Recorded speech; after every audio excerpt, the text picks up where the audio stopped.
அண்மை செய்தியாக பார்க்கிறோம். மாஞ்சோலை தோட்ட தொழிலாளர்களுக்கு மறுவாழ்வு வசதி ஏற்படுத்தும் வரை அவர்களை வெளியேற்றக்கூடாது என்று நீதிமன்றம் அதிரடி உத்தரவை பிறப்பித்திருக்கிறது. மாஞ்சோலை தோட்ட தொழிலாளர்களுக்கு மறுவாழ்வு வசதி ஏற்படுத்தும் வரை அவர்களை வெளியேற்றக்கூடாது என்று மாஞ்சோலை விவகாரத்தில் நீதிமன்றம் அதிரடியான ஒரு உத்தரவை பிறப்பித்திருக்கிறது.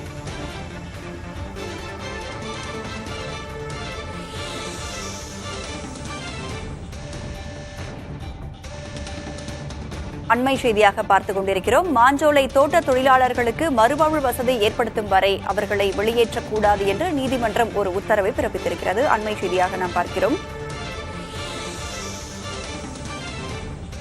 தொடர்பான கூடுதல் விவரங்களோடு சகாய பிரதிபா நம்மோடு இணைந்திருக்கிறார். சகாய பிரதிபா, நீதிமன்றம் என்னென்ன விஷயங்கள்லாம் சொல்லியிருக்கிறாங்க? ராதா, மாஞ்சோலை தேயிலை தோட்ட தொழிலாளர்களுக்கு மறுவாழ்வு வசதிகளை செய்து தரும் வரை அங்கிருந்து அவர்களை வெளியேற்ற எந்த நடவடிக்கையும் எடுக்கக்கூடாது என உயர்நீதிமன்ற மதுரை கிளை அறிவுறுத்தியுள்ளது. மேலும் இந்த வழக்கு தொடர்பாக மத்திய மாநில அரசுகள் தரப்பில் உரிய விளக்கம் பெற்று தெரிவிக்கவும் உத்தரவு பிறப்பிக்கப்பட்டுள்ளது. வழக்கின் பின்னணி குறித்து பார்த்தோமானால், மாஞ்சோலை பகுதியைச் சேர்ந்த அமுதா என்பவர் உயர்நீதிமன்ற மதுரை கிளையில் மனுவினை தாக்கல் செய்திருந்தார். அதில் மாஞ்சோலை தேயிலை தோட்ட பகுதியில் 700 குடும்பத்தை சேர்ந்தவர்கள் வசித்து வருகின்றனர்.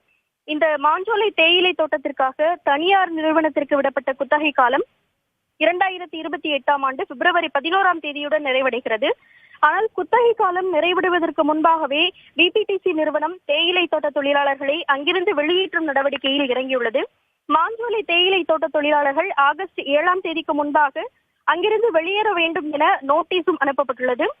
இவர்களுக்கு வழங்கப்படும் இழப்பீடு மற்றும் மதிப்பூதியம் போன்றவை வாழ்க்கையை நடத்த போதுமானதாக இருக்காது. ஆகவே மாஞ்சோலை தேயிலை தோட்ட தொழிலாளர்களுக்கு மறுவாழ்வுக்கான உதவிகளை அரசு செய்ய வேண்டும் என அதிகாரிகளிடம் இது தொடர்பாக கோரிக்கையும் வைக்கப்பட்டது. ஆனால் எந்த பதிலும் வழங்கப்படவில்லை. ஆகவே மாஞ்சோலை தேயிலை தோட்டத்தை சேர்ந்த 700 குடும்பங்களுக்கும் இலவச வீட்டுமனை பட்டா வழங்குவதோடு கலைஞர் கனவு இல்ல திட்டத்தின் கீழ் வீடு கட்டி தர வேண்டும் உள்ளிட்ட பல்வேறு கோரிக்கைகள் குறிப்பிடப்பட்டு மனு தாக்கல் செய்யப்பட்டிருந்தது.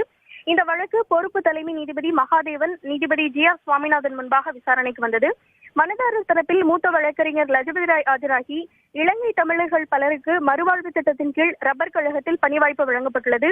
டான்டி என்பதே மறுவாழ்வு திட்டத்திற்காக தொடங்கப்பட்டதுதான். ஆகவே மாஞ்சோலை தேயிலை தோட்ட தொழிலாளர்களுக்கு இலவச வீட்டுமனை பட்டா, கலைஞர் கனவு இல்ல திட்டத்தின் கீழ் வீடு போன்றவற்றை செய்து தர வேண்டும் என வாதிட்டார். அதற்கு அரசு தரப்பில் பிபிடிசி நிறுவனம் ஒரு தனியார் நிறுவனம் என்று தெரிவிக்கப்பட்டது. அதற்கு நீதிபதிகள் அதனால் என்ன, எத்தனை தலைமுறைகளாக அவர்கள் அங்கு வசிக்கிறார்கள் என கேள்வி எழுப்பினர். தொடர்ந்து மாஞ்சோலை தேயிலை தோட்ட தொழிலாளர்களுக்கு மறுவாழ்வு வசதிகளை செய்து தரும் வரை அங்கிருந்து அவர்களை வெளியேற்ற எந்த நடவடிக்கையும் எடுக்கக்கூடாது என அறிவுறுத்தி இந்த வழக்கு தொடர்பாக மத்திய மாநில அரசுகள் தரப்பில் உரிய விளக்கம் பெற்று தெரிவிக்க உத்தரவிட்டு வழக்கை ஜூன் 21ஆம் தேதிக்கு ஒத்திவைத்திருக்கிறார்கள். ராதா, மாஞ்சோலை விவகாரத்தில் நீதிமன்றம் அதிரடியாக ஒரு உத்தரவை பிறப்பித்திருக்கிறது. யாரையும் வெளியேற்றக்கூடாது என்ற உத்தரவை பிறப்பித்திருக்கிறது. மேலும் மறுவாழ்வு வசதி ஏற்படுத்தும் வரை அவர்களை வெளியேற்றக்கூடாது என்ற உத்தரவையும் போட்டிருக்கிறது நீதிமன்றம். மறுவாழ்வு வசதி அப்படிங்கிறது என்னென்ன மாதிரியான வசதிகள்? நீங்க இப்போ நிறைய விஷயங்களை குறிப்பிட்டிருந்தீங்க.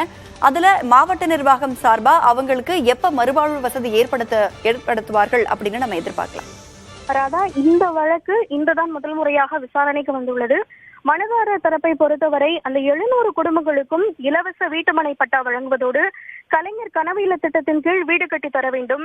கன்னியாகுமரி ரப்பர் தோட்ட கழகம், களக்காடு முண்டந்துறை புலிகள் சரணாலய பகுதி, அங்கன்வாடிகள், சத்துணவு ஒருங்கிணைப்பாளர், உதவியாளர் போன்ற ஏதேனும் ஒரு அரசு பணியை குடும்பத்தில் ஒருவருக்கு வழங்க வேண்டும். குழந்தைகளுக்கு உயர்கல்வி வரை இலவசமாக கல்வி வழங்க உத்தரவிட வேண்டும். அதே போல அவர்களுக்கு மறு பணி வாய்ப்பு வழங்கப்படுவதை ஒரு குடும்பத்திற்கு மாதம் 10,000 வழங்க உத்தரவிட வேண்டும் போன்றவற்றை தான் மனுதாரர் தரப்பிலிருந்து மறுவாழ்வாக, அதாவது அந்த தேயிலை தோட்ட தொழிலாளர்களுக்கு மறுவாழ்வாக இவை அனைத்தையும் செய்து தர வேண்டும் என்ற கோரிக்கை முன்வைக்கப்பட்டுள்ளது. இன்றுதான் முதலாக வழக்கு விசாரணைக்காக பட்டியலிடப்பட்டுள்ளது என்பதால் நீதிபதிகள் மத்திய மாநில அரசுகள் தரப்பில் இது தொடர்பாக விளக்கம் பெற்று தெரிவிக்க உத்தரவு பிறப்பித்திருக்கிறார்கள். ஆகவே அன்றைய தினமே மத்திய மாநில அரசுகள் தரப்பிலிருந்து எவ்விதமான விளக்கங்கள் வைக்கப்படும் என்பது தெரிய வரும். ராதா, சகாய பிரதிபா, இணைப்பிலே இருங்க. இது குறித்து தொடர்ந்து பேசலாம் ஒரு சிறிய இடைவெளிக்கு பிறகு.